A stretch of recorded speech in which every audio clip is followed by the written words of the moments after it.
السلام عليكم ورحمة الله وبركاته. أهلا بكم وأولى حلقات سلسلة تعليم مهارات الإكسل. وفي السلسلة دي يا جماعة هنتعلم مجموعة من المهارات اللي تقدر بيها تختصر وقت ومجهود كبير، وإزاي تقدر تحل أي مشكلة تقابلك في الإكسل بأسرع وقت ممكن، وإزاي كمان تقدر تتميز في شغلك بشكل يكون محترف.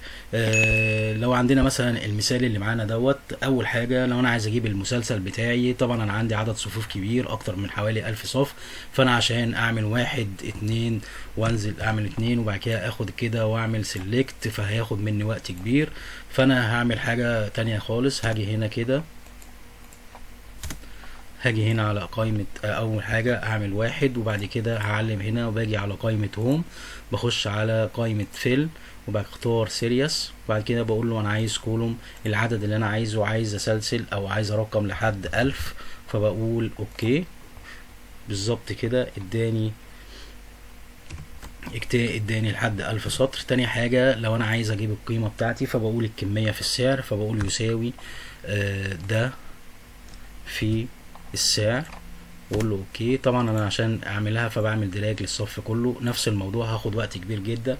فهرجع هنا واجي هنا على المربع واجي عند الخانة اللي فيها زائد دي وادوس كليكتين، بالظبط جاب لي الناتج كله لحد اخر صف. تالت حاجه بقى، لو انا عايز انسق الموضوع انسق الجدول بحيث انه يكون شكله في فورمات كويسه، هاجي هنا احدد الجدول كله واعمل كنترول ايه، وبعد كده هدوس اختصار الت او ايه، هيطلع لي الفورمات اللي انا محتاجها. لو انا اخترت الجدول ده مثلا كده وادوس اوكي بالشكل ده كان موضوع حلقتنا النهارده. ارجو ان يكون الفيديو عجبكم، ما تنسوش دعم القناه بالاشتراك في القناه وتفعيل الجرس عشان يوصلكم كل جديد.